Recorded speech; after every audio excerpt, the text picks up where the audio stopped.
guys, Steve with Belt of Truth Ministries. I've got John Fort on the line. John is the former program coordinator for Peer Life Alliance, and now he's the director of peer community for Be Broken Ministries. John, what's the one piece of advice that you would give to somebody struggling with porn addiction? Well, the things I've learned myself over the years is we all start off knowing pretty well what we're trying to move away from. I mean, there's discoveries and that, and new little things that we didn't see were part of the picture, but that's pretty easy to identify. And most people also know that we need to move towards something. If all we do is focus on what we're trying to stop, we don't get anywhere. But what I found in both myself and other men that I've worked with is sometimes we have a hard time understanding what things that we're trying to move toward actually help. And what's helped me a lot is to understand that what the things I was doing before, whether it was porn or whatever else it was doing something for me. I was trying to meet some kind of a need.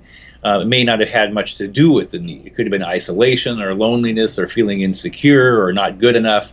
And so if I can identify what that was doing for me, it makes it a lot easier to figure out what I can do that actually meets that need.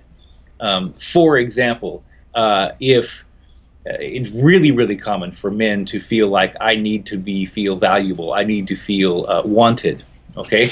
And we sexualize that, and so that turns into the porn thing.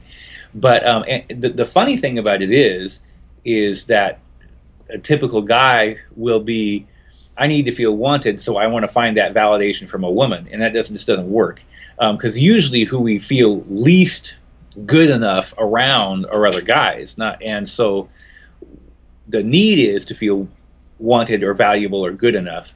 So what am I going to do to meet that need? And the move toward thing that matches up with that is to spend more time with guys that I know and that I'm very open with.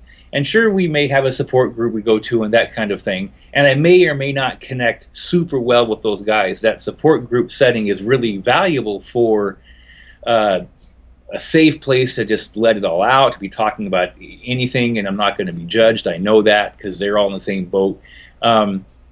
But I may or may not really have a deep connection with the guys in my particular group.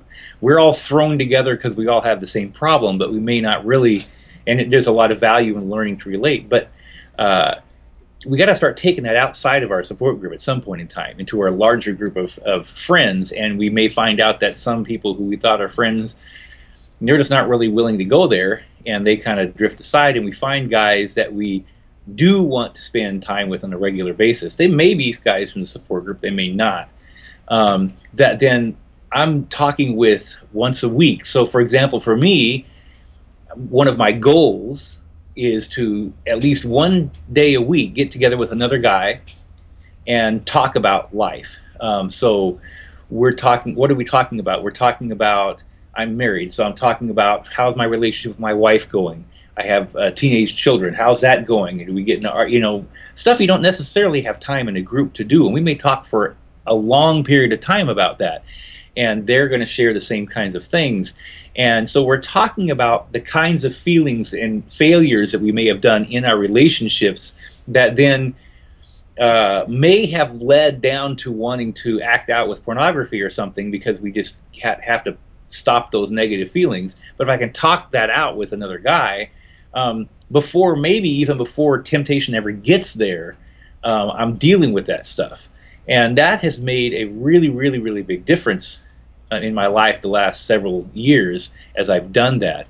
And then these people become like my brothers, in a true sense. We say that about support groups a lot of times, but people in support groups come and go, they move, their jobs change, and they have to go to a different group or something like that. So this is a different kind of a connection. And I have two guys right now that we meet every week. It's not a support group, we're not reading a book, we don't have homework, none of that kind of stuff, but we're just talking. We spend the same amount of time, but we're just talking through our life, what's going on, the things that are stressing us out. In addition to that, if something stressful happens, we immediately call each other, no matter when it is. So I'm once a week doing this kind of life debrief, but also multiple times during the week, texting or calling just to check in and see how we're feeling. Again, this isn't about necessarily about temptation or anything. It's processing these things that could turn into negative feelings before they ever get to be something that's leading me into a way of temptation. So I think for me that has been, now granted, for a brand new guy coming in, that's scary enough to talk about it in a support group. I don't want to do this anywhere else. So I don't see this as a thing that necessarily a brand new guy getting in there is going to embrace very readily. But down the road, that's where we have to get at some point in time. Otherwise, it becomes something we deal with once a week, and that's not very successful. This has to become part of our lifestyle. The support group teaches us how the rest of our lifestyle has to be in more relationships than just those guys that we see. So that's been kind of the transformational thing to me, to where in my own recovery. Great. Yeah, I totally agree. I do the same thing. I've got a couple of guys that I stay in close contact with, and sometimes those meetings are just talking about life, like nothing really. I mean, it's just, how you doing? What's going on? Mm-hmm. And sometimes we show up and we've got something that's been bugging us that we really need to talk about. And I found that those meetings are some of the, I mean, it's the highlight of my week in a lot of ways, because I know, like, as long as I keep meeting with those guys and keep stuff out in the open, I'm not going to start down that road to isolation and hiddenness and lying and all the stuff that comes along with addiction. And so it's like, yeah, I totally get where you're coming from. I would agree that's incredibly helpful. And yeah, it's taken me years to get to that point where I actually look forward to that, because at first it was like, like you said, it's a little overwhelming just to show up to group, let alone, have guys that you're talking with throughout the week. But yeah, I'd encourage anyone to take that advice and make sure you've got those guys you can connect with. So cool. Thanks for sharing that, John. Tell people where they can find out more about what you're doing online. Well, I'm working on a new website this year called Pure Community, and it's purecommunity.org.